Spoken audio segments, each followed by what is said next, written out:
Rashtrawadi Congress party Sharadchandra Pawar पक्षाचे प्रदेशाध्यक्ष आमदार जयंत पाटील साहेब यांच्या वाढदिवसाच्या निमित्ताने मागील 14 वर्षापासून अविरतपणे सुरू असलेल्या महाआरोग्य शिबिरांतर्गत तासगाव तालुक्यातील सिद्धेवाडी गावातील एक लहान बाळ आदिराज वय वर्ष 2.5 जन्मापासूनच तो मूकबधीर होता।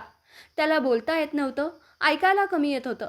जन्मापासून आपला मुलगा मूकबधीर आहे या चिंतेत बाळाचे आईवडील वावरत होते। बरेच डॉक्टरांचा सल्ला घेतला।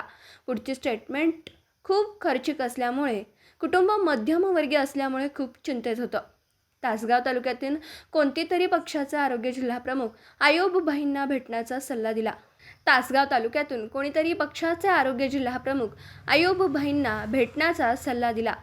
पेशंट व नातेवाईक आरोग्य जिल्हा प्रमुख आयुब भाईंकडे आल्यानंतर आयुब भाईंनी सदर पेशंट संदर्भात डॉक्टर सुधीर कदम यांच्याशी चर्चा केली।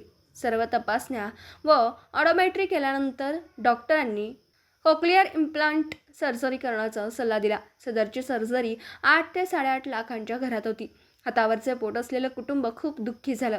राष्ट्रवादी पक्षाचे आरोग्य जिल्हा प्रमुख आयुब भाई व त्यांच्या टीमने त्यांना मोठा धीर दिला। शासनाकडून एकूण खर्चापैकी 7,20,000 रुपये मंजूर करून आणले। उर्वरित रक्कम काही ट्रस्टच्या माध्यमातून उभ्या केल्या। या कामासाठी आमदार जयंत पाटील साहेब व आमदार रोहितदादा पाटील यांचं मोलाचं सहकार्य लाभलं। आज फंडाचे चेक्स कुटुंबासमवेत नगरसेविका डॉक्टर नरगिस सय्यद व आरोग्य जिल्हा प्रमुख आयुब भाई बारगीर यांनी हॉस्पिटलमध्ये जाऊन डॉक्टरांना दिला व ऑपरेशनची तारीख घेतली। येत्या 1 जुलैला सदर बाळाची शस्त्रक्रिया होणार असून पुढे 1 महिन्यात दुसऱ्या कानाची पण सर्जरी पक्षाच्या वतीने करण्यात येणार आहे। मागील 14 वर्षात सांगली जिल्ह्यातील तसेच महाराष्ट्रातील मूकबधीर लहान बालकांचे 22 ऑपरेशन आमदार जयंतरावजी पाटील साहेब यांच्या माध्यमातून करण्यात आले।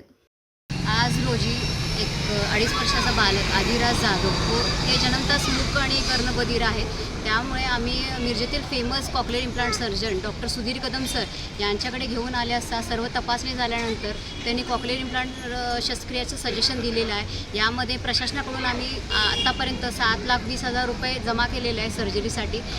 जुलैमध्ये ही सर्जरी होईल।